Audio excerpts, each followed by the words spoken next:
Hi, welcome back to VoiceOver Startup. I'm Jeremy. Take a minute right now. Please hit the like button, hit the subscribe button, and then hit that notification bell. I wanted to talk today about when to say no. I know as new voiceover talents, I was this way. I think most of us are when we're just starting out. We're just excited to get work. And I can remember how excited I was. I think I've told the story. I actually snuck out of church early one Sunday when I saw I got my first $5 Fiverr order. I was so excited. I came home early to record my first $5 voiceover. And I think during the first few months, especially, we just want to get out there. We want to do work. We want to start making some money. And so we tend to take whatever. We check those Fiverr buyer requests, you know, where people want you to read their 10,000 word voiceover for $5. I never took anything that bad, but some of them were close, I guess. And, you know, we just say yes to everything. And I've learned over the years, and this is, by the way, this is not just in voiceover, this is just sales in general, is those people that you make the least money from usually are the most annoying.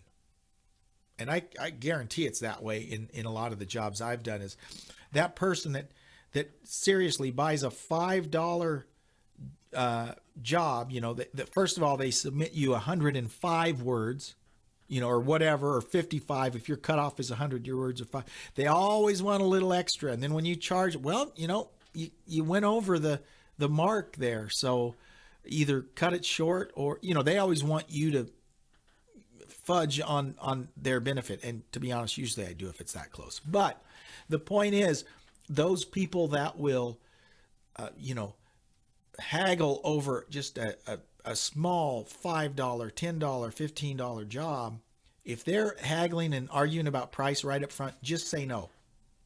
Just cut your losses, say nope, move on somewhere else.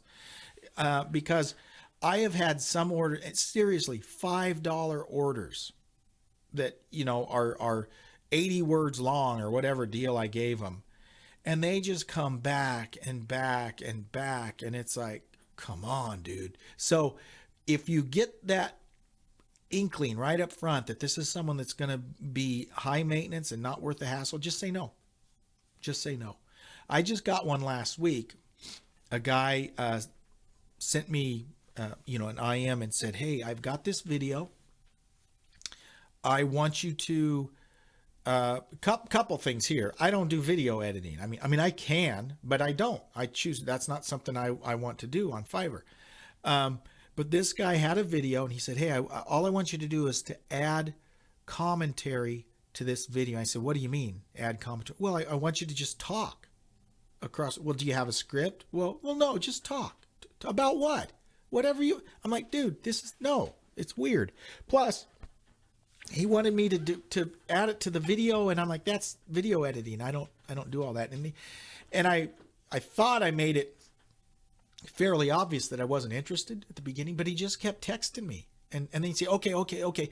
You don't have to add it to the video, just record, talk. And I finally said, no, I don't want to do this. If you have a script and you want me to record a voiceover, I can do that. I can send you an offer for that. No problem. But it was just weird. So I just said no.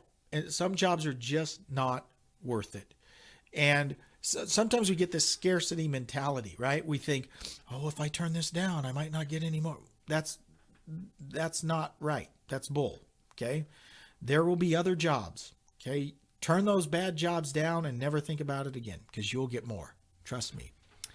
So just wanted to throw that out there. Sometimes the smart choice is to say no to some of these offers that come along. Thanks so much for watching. Please take a moment, hit the subscribe button, hit the like button, and we'll see you next time on VoiceOver Startup. Bye-bye.